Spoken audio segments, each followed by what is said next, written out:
హరే కృష్ణ. ప్రస్తుతం మనం దర్శించుకోబోతున్నటువంటి ఈ అద్భుతమైనటువంటి దివ్యక్షేత్రమే జంబుకేశ్వర దివ్యక్షేత్రం. దీన్నే తిరువనైకావల్ అనే పేరుతో కూడా పిలుస్తారు. అత్యంత ప్రసిద్ధి చెందినటువంటి ఈ శైవ క్షేత్రం అనేది శ్రీరంగపట్టణంలో ఉంది. ఈ శ్రీరంగం రంగనాథ స్వామి మందిరానికి 2 కిలోమీటర్ల దూరంలో ఉంటుంది. రైల్వే స్టేషన్కి 1 కిలోమీటర్ దూరంలో ఉంటుంది. తిరుచి నుండి ఒక 5 కిలోమీటర్లు ఉంటుంది. ఈ మందిరానికి ఈజీగానే అందరూ చేరుకోవచ్చు, ఎటువంటి ఇబ్బందులు ఉండవు. ఈ మందిరం అనేది పంచ మహాభూతాలు ఉన్నాయి కదా, ఆ మహాభూతాలకి ప్రాతినిధ్యం వహించేటటువంటి 5 శివాలయాలు ఉన్నాయి. మనం చూడొచ్చు, ఆంధ్రాలో శ్రీకాళహస్తి ఉంది, అది వాయుక్షేత్రం అంటారు. వాయులింగేశ్వర స్వామి అక్కడ ఉన్నారు. తర్వాత తిరువన్నామలై అరుణాచలం అంటాం కదా, అక్కడ అగ్నిలింగం ఉంది. చిదంబరంలో ఆకాశలింగం ఉంది. ఇప్పుడు మనం చూస్తున్నటువంటి జంబుకేశ్వరంలో జలలింగం ఉంది. చిట్ట చివరిది కాంచీపురంలో చూసినట్లయితే పృథ్వీలింగం ఉంది. అత్యంత అద్భుతమైనటువంటి ఏకాంబరేశ్వర మందిరంలో మనము ఈ పృథ్వీలింగాన్ని చూడవచ్చు. అయితే ప్రస్తుతం మనం దర్శించుకోబోతున్నటువంటి దివ్యక్షేత్రమే 2వ పంచభూతలింగం తిరువనైకావల్ జంబుకేశ్వర ఆలయం అంటారు. స్వామివారి పేరు అప్పలింగేశ్వరుడు. అప్ అనేది సంస్కృతంలో ఆపో అంటారు, ఆపహ అనేసి. ఇక్కడ జలంతో లింగం ఏర్పడింది కాబట్టి జలలింగేశ్వరుడు అనేసి, అప్పులింగేశ్వరుడు అనేసి, నీర్ తిరల్ నాథర్ అనే పేరుతో కూడా పిలుస్తారు. ఇక్కడ లింగం అనేది పశ్చిమానికి అభిముఖంగా ఉంటుంది. ఇక్కడ అమ్మవారు కూడా ఉన్నారు, పార్వతి అఖిలాండేశ్వరిగా. ఇంకా మనం స్థల పురాణంలోకి వెళ్ళినట్లయితే మొదటి కథ ఏ విధంగా ఉందంటే, ఇక్కడ పూర్వం శంభుడు అనేటటువంటి ఒక పెద్ద ఋషి ఉండేవాడు. ఇక్కడే నివసిస్తూ ఉండేవాడు. ఆ ఋషి ప్రతిరోజు కూడా శివుణ్ణి పూజించేవాడు అనమాట. పూజించక మంచి నీళ్ళు కూడా స్వీకరించేవాడు కాదు. ఈ విధంగా కాలం గడుస్తూ ఉండగా ప్రతిరోజు శివుణ్ణి ప్రార్థిస్తూ జపిస్తూ ధ్యానం చేస్తూ ఉండేవాడు. ఒకరోజు శంభుడికి ఏమనిపించిందంటే, నేను శివుణ్ణి ప్రత్యక్షంగా పూజ చేయాలి, ప్రత్యక్షంగా నేను అభిషేకం చేయాలి అనే కోరిక కలిగింది. అయితే శివుణ్ణి ప్రసన్నం చేసుకోవడానికి చాలా కఠినమైనటువంటి ఘోరమైనటువంటి తపస్సుని చేశాడు. ఆయన యొక్క భక్తికి మెచ్చుకొని వెంటనే శివుడు ప్రత్యక్షమయ్యాడు. శివుడు ప్రత్యక్షమయ్యి, అయ్యా నీకేం వరం కావాలో కోరుకోని అంటే, స్వామి నాకు ఇంకేం వరం లేదు, కానీ నా ఒకే ఒక్క కోరిక ఏంటంటే నిన్ను స్వయంగా పూజించాలి అనేదే నా యొక్క కోరిక. కాబట్టి దయచేసి నాకు స్వయంగా ప్రత్యక్షం అయ్యి ఈ విధంగా పూజ చేసేటటువంటి భాగ్యం నాకు కలిగించంటే, వెంటనే భోలాశంకరుడు దాన్ని అంగీకరించాడు. సరేనయ్యా, నీ యొక్క కోరిక నెరవేరుతుంది. నేను ఇక్కడ లింగ రూపంలో నేను వెలుస్తాను, నువ్వు జంబు వృక్షం రూపంలో ఉండి నన్ను నిరంతరం కూడా పూజించుకో అనేసి చెప్పడం జరిగింది. చెప్పి వెంటనే శివుడు అంతర్ధానం అయిపోయాడు. ఇప్పుడు కూడా మనం చూడవచ్చు, శంభుడే ఇక్కడ జంబు వృక్షంగా ఉన్నారనేసి భక్తులందరూ నమ్ముతారు. ఈ శంభుడు జంబు వృక్షంగా ఉండి భక్తులని ఆశీర్వదిస్తూ శివుణ్ణి ప్రతిరోజు కూడా పూజ చేస్తూ ఉంటాడు. జంబు వృక్షం అంటే ఇంకేం కాదు, నేరేడు వృక్షాన్నే జంబు వృక్షం అని అంటారు. కాబట్టి ఇక్కడ నేరేడు వృక్షం మనం చూడొచ్చు, నేరేడు చెట్టు ఉంటుంది. ఈ నేరేడు చెట్టుగా శంభుడు ఉన్నాడు. ఇక్కడ శివుడు ఏమొచ్చి జలలింగేశ్వరుడు స్వామిగా ఉన్నారు.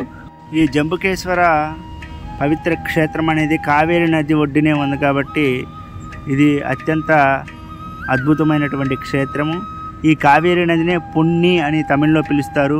పుణ్ణి అంటే ఇంకో పేరు కూడా బంగారం అనేసి అర్థం. అటువంటి బంగార క్షేత్రంగా ఇది భావించబడుతుంది.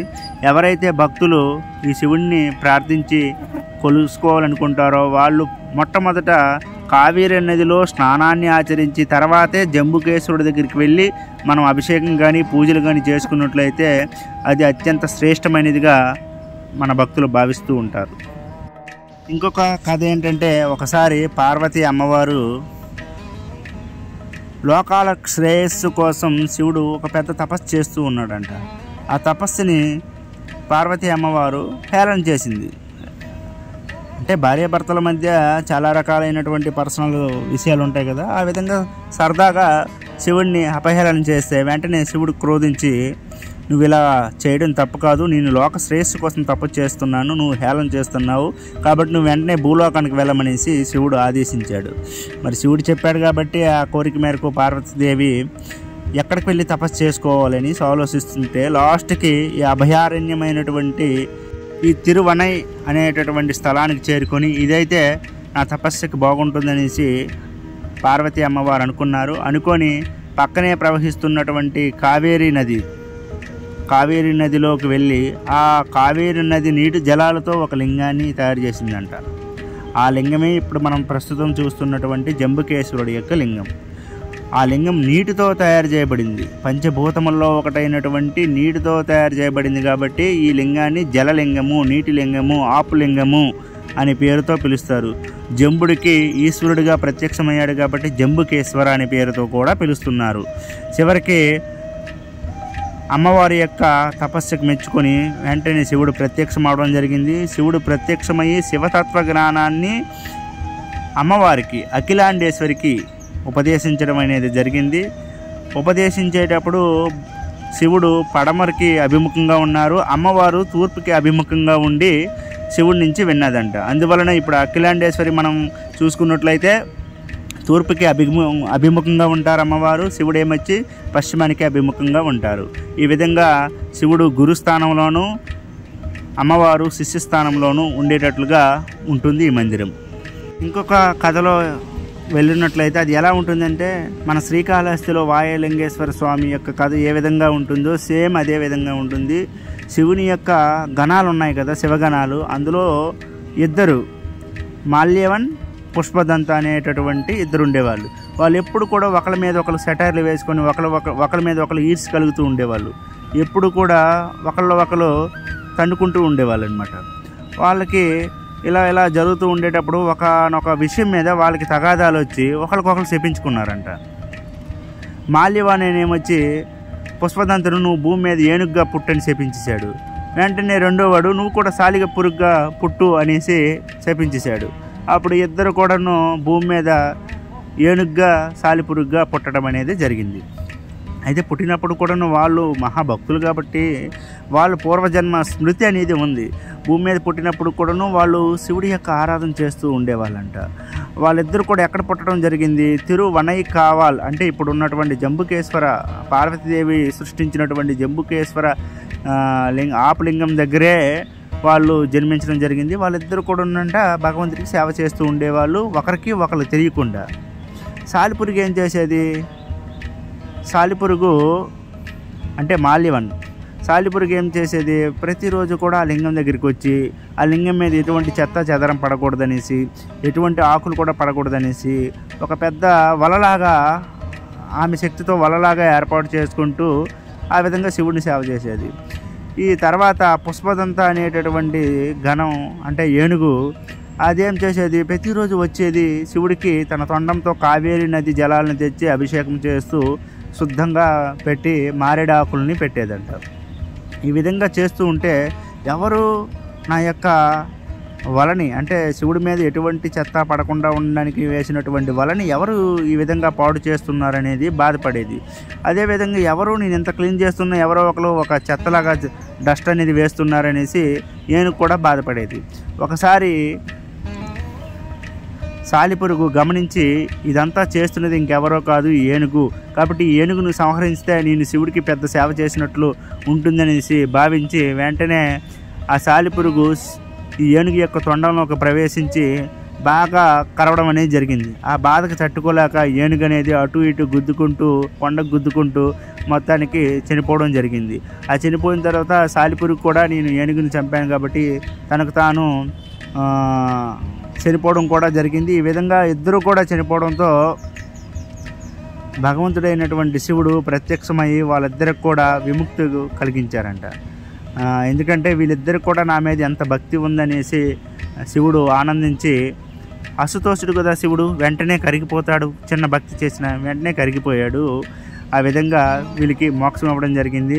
అందులో పుష్పదంతాకి వెంటనే మోక్షం వచ్చేసింది. కానీ రెండో వాడు సాలిపురుగ్గా ఉన్నాడు కదా మాల్యవన్, ఏనుగుని చంపడం వల్ల ఆ పాపం వల్ల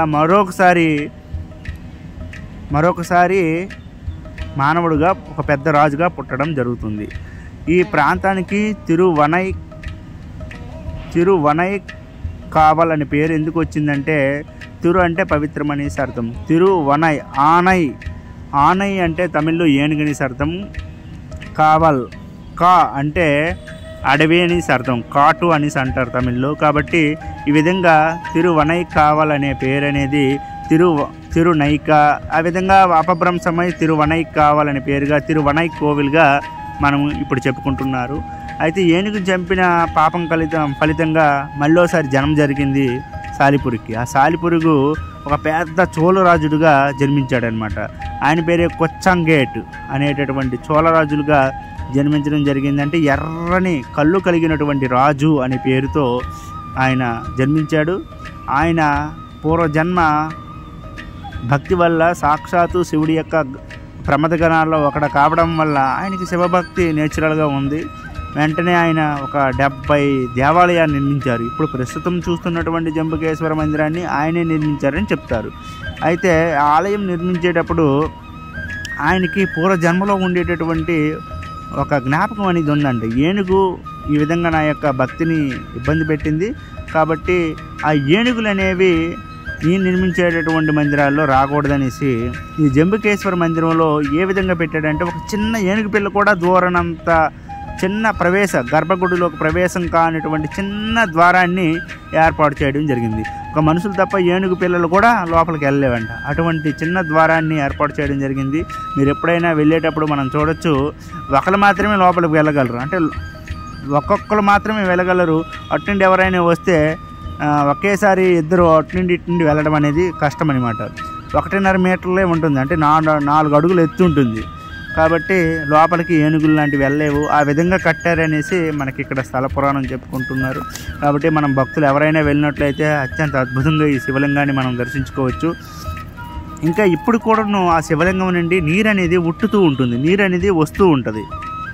మనం ఏ రోజంటే మనకి వర్షాకాలంలో వెళ్ళినట్లయితే మనకి ఎక్కువగా చూడవచ్చు నీరు రావడం అనేది. మామూలు వేసవికాలంలో వెళ్ళినప్పుడు కూడాను అక్కడ నీరు వస్తూ ఉంటుంది. అది ఎలాగంటే శివుని యొక్క లింగం చుట్టూ చిన్న క్లాత్ అనేది పెడతారు, ఒక గుడ్డపాత అనేది పెట్టడం జరుగుతుంది.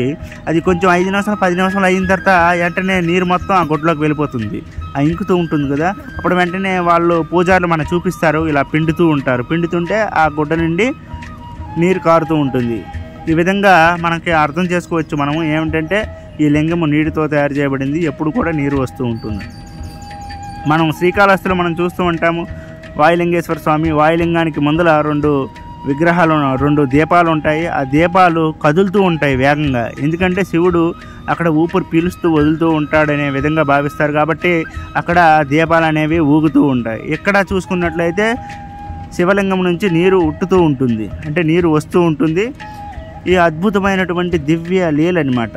ఇదే భగవంతుడి యొక్క దివ్యక్షేత్రాలు ఈ విధంగా ఉంటాయి. ఇక్కడ అనేక రకాలైనటువంటి ఉత్సవాలు జరుగుతూ ఉంటాయి. ఈ ఉత్సవాల్లో అత్యంత ప్రధానమైనది మహాశివరాత్రి అనేది అత్యంత అద్భుతంగా జరుపుకుంటారు. జనాలు విపరీతంగా ఉంటారు. ఇంకా కార్తీక మాసంలో అయితే చెప్పక్కర్లేదు, ప్రతిరోజు కూడా భక్తుల యొక్క సమూహం అనేది ఎక్కువగా ఉంటుంది. విపరీతంగా భక్తులు వచ్చి భగవంతుడిని ప్రార్థిస్తూ భగవంతుడి యొక్క ఆశీర్వాదాలు తీసుకుంటూ ఉంటారు. ఈ మందిరం చూసుకున్నట్లయితే 5 ఎకరాల విస్తీర్ణంలో ఉంటుంది, చాలా పెద్ద మందిరం. ఇప్పుడు రంగనాథ స్వామి మందిరం ఏ విధంగా అత్యంత పెద్దదో ఆ విధంగా ఇది కూడా చాలా పెద్దది. మనం ఆర్కిటెక్చర్ చూడవచ్చు ఎంత అద్భుతంగా ఉంటుందో. చాలా ప్రాకారాలు ఉంటాయి, చాలా అద్భుతంగా ఉంటుంది. ఇక్కడ ప్రతిరోజు కూడా 100 మందికి భోజనాలు పెడతారు. 12 వెళ్ళినట్లయితే మనం భోజనం స్వీకరించవచ్చు, ప్రసాదం. ఇక బయట ప్రసాదాలు కూడా అమ్ముతారు. వడా ప్రసాదం అంటే గొప్ప టేస్ట్గా ఉంటుంది. మీరు కంపల్సరిగా వడా ప్రసాదాన్ని స్వీకరించండి, చాలా టేస్ట్గా ఉంటుంది, అద్భుతం అన్నమాట. మందిరానికి సంబంధించి అనేకమైనటువంటి ప్రసిద్ధమైనటువంటి ఉత్సవాల్లో అత్యంత ప్రసిద్ధి చెందినటువంటి ఉత్సవం ఏదంటే రంగనాథ స్వామి యొక్క ఆలయం నుండి ఉత్సవమూర్తి నంపెరుమాలు సంవత్సరానికి 1 రోజంట ఇక్కడికి రావడం జరుగుతుంది. అఖిలాండేశ్వరి అమ్మవారు తన భర్త అయినటువంటి శివుణ్ణి పూజించింది కాబట్టి ఆ విధంగా ఆ రోజంట ఆ 1 రోజు పూజారి ఏం చేస్తాడంటే శ్రీ వేషధారణలో జంబుకేశ్వరునికి ఆవుకి పూజలు చేస్తారంట.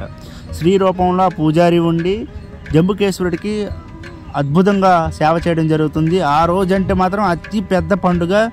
వేల మంది జనాలు ఆ ఉత్సవానికి అటెండ్ అవుతారు. అటెండ్ అయ్యేటప్పుడు అక్కడ ఉన్నటువంటి లింగానికి అన్నాభిషేకం జరుగుతుంది. అంటే వండిన అన్నంతో అభిషేకం చేస్తారు. అంతేకాకుండా గోవు కూడా పూజలు చేస్తారంట. అక్కడ ఒక ప్రత్యేకమైనటువంటి నల్ల జాతి ఆవు ఒకటి ఉంటుంది, నల్లావు. ఆ ఆవుకి పూజ చేయడం జరుగుతుంది. ఇప్పుడు కూడాను మనము ఆ ప్రత్యేకమైనటువంటి రోజు వెళ్ళినట్లయితే అక్కడ పూజారి ఒక ఆడదాని రూపంలో ఆడదాని వేషం వేసుకుంటూ జంబుకేశ్వరుడు అంటే శివుడికి పూజ చేస్తారు, గోవులకి పూజ చేస్తారు. ఆ రోజున నంపెరుమాళు మన శ్రీరంగం నుండి ఈ మందిరానికి వస్తారు. అద్భుతంగా ఉంటుంది. అక్కడ వాయిద్యాలతో నాట్యాలతో అత్యంత గ్రాండ్ ఫెస్టివల్ అది. మనం కంపల్సరిగా విజిట్ చేయవలసిందే. ఇంకా అమ్మవారు చూసుకున్నట్లయితే అఖిలాండేశ్వరి ముందలంట అత్యంత క్రోధంతో గంభీరంగా ఉండేదంట. కానీ ఎప్పుడైతే శంకరాచార్యులు అమ్మవారి యొక్క ఈ క్రోధత్వం గంభీరత్వాన్ని చూశారో ఆమెని శాంతింప చేయమనేసి ఒక తపస్సు చేశారంట. అమ్మవారు శంకరాచార్యుడికి మెచ్చుకుని వెంటనే శాంతి రూపంలో ఇప్పుడు మనకి దర్శనమిస్తూ ఉంటారు. అంతేకాకుండా ఆది శంకరాచార్యులు శ్రీ యంత్రాన్ని అమ్మవారి ముందలను ప్రతిష్ఠించారు. అంతేకాకుండా అమ్మవారికి చెవి ఉంగరాలని కూడా మన శంకరాచార్యులు ఇచ్చారనేసి చెప్తూ ఉంటారు. ఈ ఆలయానికి మొత్తం 9 జలాశయాలు అంటే 9 తీర్థాలు ఉన్నాయనేసి చెప్తున్నారు. ఇదంతా కూడా ఎవరి ఆధీనంలో ఉందంటే తమిళనాడుకు చెందినటువంటి హిందూ ధార్మిక దేవాదాయ శాఖ ఆధీనంలోనే ఇదంతా నడుస్తూ ఉంది. కాబట్టి మనమందరం కూడా అత్యంత గొప్పదైనటువంటి పంచభూత క్షేత్రమైనటువంటి ఈ ఆప్లింగేశ్వర స్వామి జంబుకేశ్వర స్వామిని మనం దర్శించుకుంటూ భగవంతుడి యొక్క నామాల్ని ఓం నమ శివాయ ఓం నమ శివాయ ఓం నమ శివాయని జపించుకుంటూ శ్రీరామ రామ రామేతి రమే రామే మనోరమే సహస్రనామ తత్తుల్యం రామనామం వరాణమే ఆ విధంగా జపించుకుంటూ శివుడి యొక్క నామాల్ని లింగాష్టకాన్ని చెప్పుకుంటూ ఈ విధంగా భగవంతుడిని గ్లోరిఫికేషన్ చేయడం వల్ల స్తుతించడం వల్ల మనకి శివుడి యొక్క కరుణా కటాక్షం అనేది కంపల్సరీగా లభిస్తుంది. ఓం నమ శివాయ. హరే కృష్ణ.